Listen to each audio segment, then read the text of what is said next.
On August 2025, Indian government passed a bill for promotion and regulation of online gaming, which puts ban on real money gaming apps. Real money gaming industry employs 2 lakh people and contribute 20,000 crore in GST annually.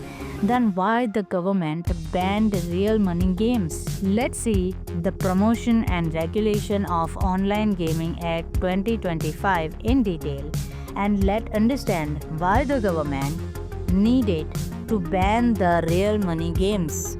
Firstly, let us understand what is real money games. Any digital platform where players pay to participate in games and can win cash rewards called real money games.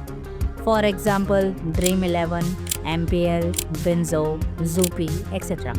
Now let's see why the government needed to ban the real money game apps. Rise in real money game apps increases the addiction among children and youth, leading to financial losses, mental health issues, even suicides, money laundering, and financial frauds. In fact, women in Andhra Pradesh dies by suicide after losing 2,50,000 rupees in real money game app. This is just a one example.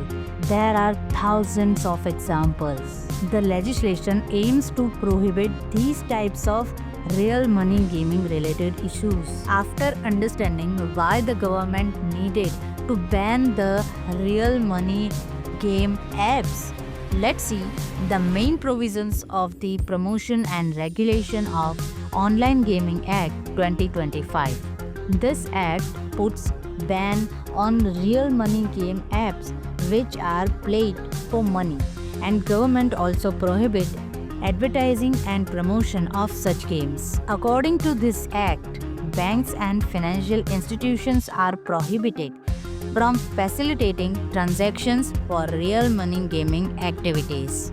This act puts ban on real money game apps including big players like Dream 11, which worth $8 billion, and MPL, which worth $2.3 billion. According to me, this act is right and needed. What do you think so? This act is needed or not? Drop your opinion in the comment box.